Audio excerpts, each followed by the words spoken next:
if you're catching this episode when it airs, we're officially kicking off the holiday season. It's a little different this year with, the Rona and everything, but I hope, like me, you're determined to make this year special.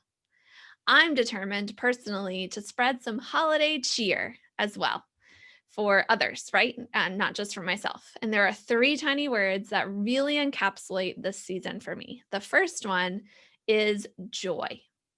Who couldn't use a little more joy right now? And since this is a channel about money, I have to ask, is it possible to have more joy with money? What might it look like to spark joy with money in December 2020 and beyond? Welcome to the Fife Movement. I'm your host, Amanda Neely. This is the only movement that helps our generation create our unique entrepreneurial and feminine approach to financial independence. Please be sure to subscribe. And if you're watching on YouTube, hit that bell so you get notifications of future episodes. So think for a second, what's a childhood memory that you have around the holiday season? Maybe it's a good memory, maybe it's a bad memory, but it's a memory you'll never forget. Please tell me about it in the comments. I want to tell you about one Christmas Eve that I remember vividly. I totally went to bed, but stayed awake and I pretend to sleep so that my parents would just go ahead with their preparations for Christmas morning. And my bedroom was within ear's distance of the living room. And my dad had a pretty big voice, so I could hear really clearly what was happening. I'm trying to get a sneak peek of what I might be getting Christmas morning without letting them know that I would know, right? But I couldn't wait to find out.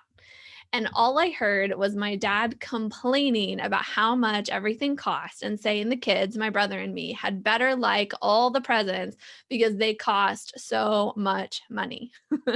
Now, you have to understand, my dad grew up during the Great Depression. He said that he received clothespins under the Christmas tree each Christmas morning.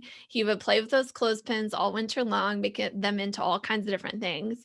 And then his mom would take them from him in the spring so that she could hang up the clothes outside to dry. Now, of course, that was my dad during, the 30s and 40s, but my story takes place in the 1990s. But my dad had never really gotten over his frugal, sometimes cheap way of doing things, including the holidays. My mom, on the other hand, is a boomer. She grew up in a very different way, and she has a huge love language of gifts, both giving and receiving gifts. Since he loved her, he would let her buy more than he would have, but that didn't mean he wouldn't complain about it. And I can still hear him saying, whenever he would open a gift, I'd rather have the money. And that still rings in my ears. But anyway, the morning after my eavesdropping Christmas Eve night, we all opened our gifts. And then I confessed to my parents that I heard them talking the night before.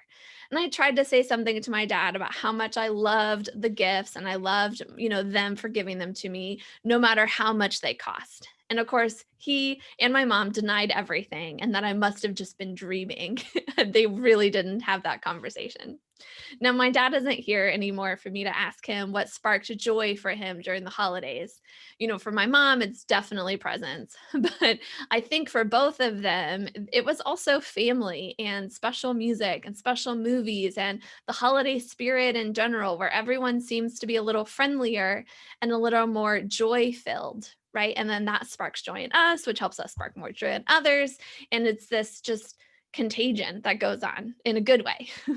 And what I find really important about what I just said is that spending time with family, even virtually, listening to holiday music, watching holiday movies, being friendlier to the people that we do come across, that doesn't cost much, if anything. Even the presents we give don't have to cost as much as we think they do.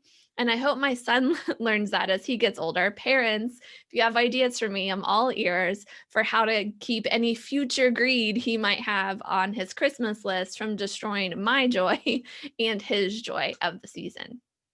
But if the joy of the season can't be bought, right? If that's the premise, joy, you cannot buy joy for Christmas, then we have a unique opportunity to consider how the money we do have can increase our joy rather than destroy it.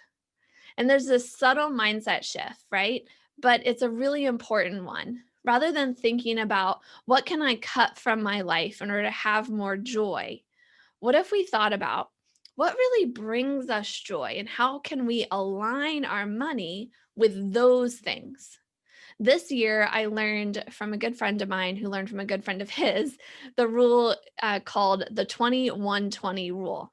The 21-20 rule states that 20% of everything we spend money on yields 120% of our joy, which means that 20% of what we spend our money on decreases our joy by 20%. And you might think that if you want more joy with money, you need to cut that 20% causing stress and decreasing your joy. ASAP. Be more thrifty, be frugal, whatever. But what if instead of thinking of it as cutting, you thought of it as shifting? What if you really honed in on what brings you joy and you started shifting more of your money there? Would knowing that you're using your money to create joy feel better than just thinking about cutting stress causing expenses, right? And it's all about cut, cut, cut instead of shift, shift, shift. And it's just this kind of flipping the script that I like to do. If you'd like to hear more about thoughts like these and practical actions you could take to implement so that you increase your joy surrounding money, I'm doing a series of webinars live and automated this month. All the details are going to be at fifemovement.com/joy. You can get all the deets there and learn how to participate. I'll put a link in the description of the episode as well. But I hope to see you there for what should be a fun, joy-filled time together. Again, that's fifemovement.com/joy. I'll see you there. For now, thanks for joining me and connecting with the Fife movement.